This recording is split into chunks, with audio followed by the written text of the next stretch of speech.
football player actually came to the rescue of the alleged rape victim, and he was demonized for that.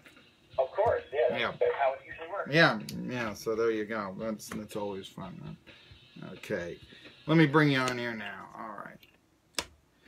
He's the Right Reverend of Speed, or the Right Reverend of Rev, as I like to call him. It's a secondary nickname. You know, you had the Iron Horse for Lou Gehrig, but some people would call him Columbia Lou. You know, you've got the Bambino and Sultan of SWAT, and you've got two nicknames now for Jerry Bonkowski. NBCSports.com. I want to ask you, it's one of those weeks, it's been a rare week, but you've got the Xfinity Series in Iowa, you've got the Cup Series in Pocono, Jerry, and should we be looking then maybe at the Iowa race a little bit harder for thinking, okay, this could really be, who steps up here could really be on the Cup circuit next year? Looking at, I remember talking to you about Bubba Wallace last year. Could we see a breakout, you think, in Iowa this week in the Xfinity Series?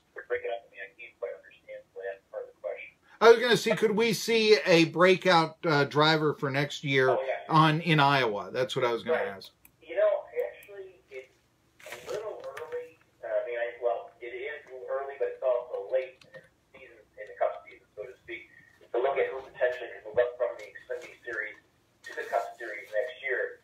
Honestly, there's maybe only that I can think of, maybe one or maybe even two drivers, two teams possibly, or two positions that could end this season and part ways with their drivers. All the other teams are pretty much locked in, either with long-term contracts, or you just kind of know their drivers are going to be coming back next year. So, Iowa has always been a very big race on the Xfinity Series for the drivers there, because more often than not, there have been instances where Cup drivers have gone or flown from Pocono. I think there was one time they actually flew from New Hampshire to race in the Xfinity Series at Iowa, and then they go back to the Cup race the following day, wherever that location is. But for the most part, Iowa is kind of one of those races where everybody kind of stands out, or can stand out, if they're a full-time Xfinity driver. And I think that you're going to see several drivers make some moves in this race to hopefully strengthen their standing in the playoffs coming up too as well. So definitely a big race for Xfinity Series, and whether we'll see a driver or two emerge from that race or emerge from this whole season and move the Cup ranks, that's kind of the big unknown right now. But there hasn't really been a lot of conversation about an Xfinity guy moving up. But like I said, there's a couple positions I can think of off the top of my head that those drivers may be in a little bit of jeopardy for next season. Well, we're talking to Jerry Bonkowski, NBCSports.com motorsports writer, covering a lot of Indy, a lot of Formula, and he has covered a lot of NASCAR, certainly attended the Chicagoland race, the very exciting Chicagoland race. But one of the things that came out of Charlotte this week, and I haven't had much of a chance to talk about it here, but it's Brian France saying on Wednesday that his family is dedicated to NASCAR. Wait a minute, I thought NASCAR was for sale. What's going on here? Is it for sale or isn't it? That's a question that a lot of people are asking. I think that there are feelers out there to see if, the right, if you want to call it, quote unquote, the right potential buyer is out there. But I think in the overall scheme of things, the France family, this has been their baby for well over 6 decades rather, and it would be very difficult for them to walk away. I think the reason why there was so much notoriety about the possibility of whether they are or are not for sale is due to the what's the long-term game for NASCAR going forward. I mean, where is this series going to be 5 years from now, 10 years from now, 20 years from now? And, I think the France family certainly has a very strong base still. I mean, Brian obviously in charge of the NASCAR. His sister, Lisa France Kennedy, in charge of the International Speedway Corporation. Ben Kennedy, her son, he has recently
We're talking to Jerry Bonkowski, NBCSports.com, and yeah, Forbes magazine, or I guess Forbes.com, depending on how you ingest the material that Forbes puts out, said that they were only looking for minority owners. But I get, if you're going to be a minority owner in NASCAR, you really have to believe that this sport is going in the right direction. Now, I know you talk to some people. When I have Matt Yoakum on here, I mean, he's always will talk about NASCAR like it's the cat's meow and everything is great. But let me ask, I mean, if you had $500 million to invest, would you do it in NASCAR right now, Jerry? Well, I think, a lot of that is predicated upon potential return on investment. And, NASCAR right now, yeah, they're kind of hurting when it comes to attendance at track, but, they still have a very strong and a very positive income stream coming in, revenue stream coming in. So, I think that if they were to bring a minority owner in or a couple minority owners in, it would be an infusion of cash, but at the same time, like I said a moment ago, you've got to get the right partner, the right fit, if you will. Yeah. Because, if you're going to bring an investor in, you're going to have to give them some kind of a good return on their investment. And I think NASCAR is certainly positioned to do that. But at the same time, this is a very challenging environment right now financially for not just NASCAR, but pretty much any motorsport series. I mean, look at the NHRA. I mean, the U.S. Army is pulling out of Don Schumacher Racing. They're not going to sponsor Tony Schumacher, who they've sponsored for almost 20 years.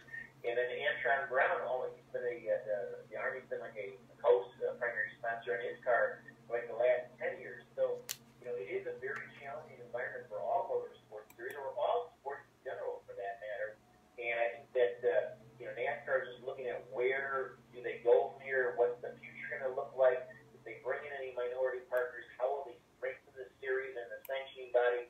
So, I mean, I think they're definitely going about things the right way.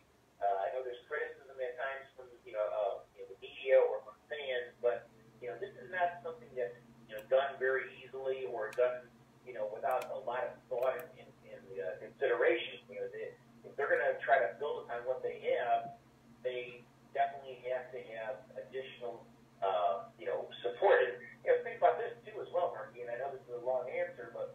No, I ask long questions. Go ahead. Yeah. Let me know. The point I was going to make is, remember this, Mike Helms is the number 2 in command. He's probably going to be retiring, I would say, in the next 5 years, if not sooner. Brian France, I'd say he's probably got at least another 10 years ahead of him, but, he also has a desire, for quite some time, to get become a team owner in the NFL as well, too. So I think, again, it's just a matter of, NASCAR is kind of, seeing what the future potentially might hold, going through a lot of different scenarios and where the sanctioning body goes, either with or without individuals that may not be there 5 or 10 years from now. We've already seen a few NASCAR higher-ups exit in the last year or so. So I think that's just, we're kind of in a transition period now, but I don't think that's bad. I think that's good. So the best case scenario would be, you say Helton gets a sponsor comes in, gives the influx of cash in there. The Frances find their old magic, and the sport starts to take off again, and the tracks start filling up. The worst, though, I guess, would be that they say, wait a minute, look where this is at right now. I'm not going to give you millions upon millions, if not $1 billion as a minority owner. You haven't done anything to deserve that. And if that happens, then, it seems like that's the scenario here. Francis now want to keep it. Maybe they always did, but they want some cash. But if they can't find that, would that, ultimately, how much longer do you think the Francis could hold on, if that's the term to use? Oh, I don't think there's any question that, that their future is very solid, going forward. I think that, if you look at the possibility of bringing in minority investors, I don't know if I would say clearly that they would be sponsoring per se. I think they would be true investors, and like you said, I mean, any investor in any kind of enterprise wants to know where the company that they're investing in is at right now financially, which NASCAR is in a pretty good position right now. I mean, they've got all the TV revenue for the next, what is it, for 2024. They've got a lot of money coming in from both NBC and Fox. Going forward, I think that, they have to worry still about a title sponsor. Yeah. That could be tied into potentially a minority investor. Then we might be talking about a sponsor. But, I mean, for example, let's say Coca-Cola wants to invest, and they want to become this title sponsor going forward after Monster Energy, would walk away. If Monster Energy is going to walk away, I mean, they still have a chance to re-up if they want to, but I don't know if that's going to happen. But the point I'm thinking of is that, if you want to bring in a minority partner, you're not looking for a quick fix. You're not looking for a quick turnaround financially. The company that would be coming in is not going to be looking for a quick return on their investment. It's something that they're going to have to build upon and grow. And I think that if you bring in a minority investor, you're looking at probably a good 3 to 5 year plan for that investor to see some major returns on their investment. But at the same time, they're going to want their say in how the organization is run, how the races are run, where the races are run. I mean, there's so many variables that oftentimes it may be easier just to keep the organization in house or in family, if you will, rather than going outside and bringing somebody else. So it's a really an interesting time right now, where this is all going and how it's going to play out. But I think that in my opinion, you're going to have at least one member of the France family involved in NASCAR for a long, long time. And right now you've got several. You've got Brian France, you've got Lisa France Kennedy, you got Ben Kennedy, her son, you got Jim France as well, Brian's uncle. So, I think that going forward, this sport is not going anywhere. It's not going to really have any, additional downturns. They're just in a very challenging environment right now, and they are trying to, strengthen that environment and grow that environment. Well, now, I want to ask another question that came up in the France press conference on Wednesday. And by the way, thank you for finally talking to reporters. That's always a real big point of contention when you don't give as much media attention, be it Brian France or be it, a minor league baseball team, that I think that you should. But something I found kind of interesting there is that Tony Stewart would like at his racetrack in Ohio, it's a dirt track, to have a NASCAR race, say Xfinity, say a Cup Series race. And France is sort of like, I don't think so. Just be happy with the Truck Series. Now, Jerry, what I want to ask you, though, is I can remember when from some World of Outlaws races, they put down the dirt at Bristol several years ago. But when was the last time there was a Cup Series race run on dirt? I mean, is it going back to the 1950s? Or, I mean, was there something in the 60s? I'm thinking, would that be a product if they ever did run on Tony Stewart's racetrack, running on dirt? When was the last time that happened? If memory serves me correct, and I may be totally off base on this, but I seem to recall there was a Cup race on dirt, maybe the early 70s, or maybe the late 60s. Okay. I seem to remember that, but but the thing about Tony is, he is a former Cup driver, he's a team owner, he's a promoter, he's a track owner. So, he's looking at this from a business standpoint. He wants to grow the fan base at his track in Eldora Speedway in Rossburg, Ohio. I've been to that track many times, Marky, and I'll tell you, if any place could hold a Cup race, that would be the place. Okay. But I will say this, though. I think, the trucks have done very well there since they've been there, 2013, I think it's been. Mm-hmm. They have done very well, and it's, one of the biggest races that fans look forward to because, it's kind of getting back to grassroots racing. It's racing on dirt, it's out in the middle of nowhere in a cornfield, and I think fans really appreciate that. I think that there's a more realistic chance we'll see the Xfinity Series race there. I would say, and this is just my opinion, probably in 3 to 5 years you'll see a race there at Eldora, maybe coupled with the truck race, make it a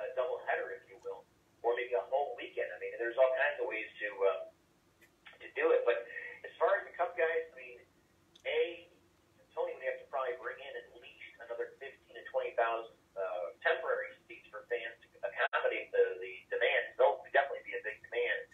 But the thing is, you have to look at where the logistics are for all this. Do you just look at racing on dirt as a, for lack of a better word, a novelty, for the Cup Series or the Xfinity Series?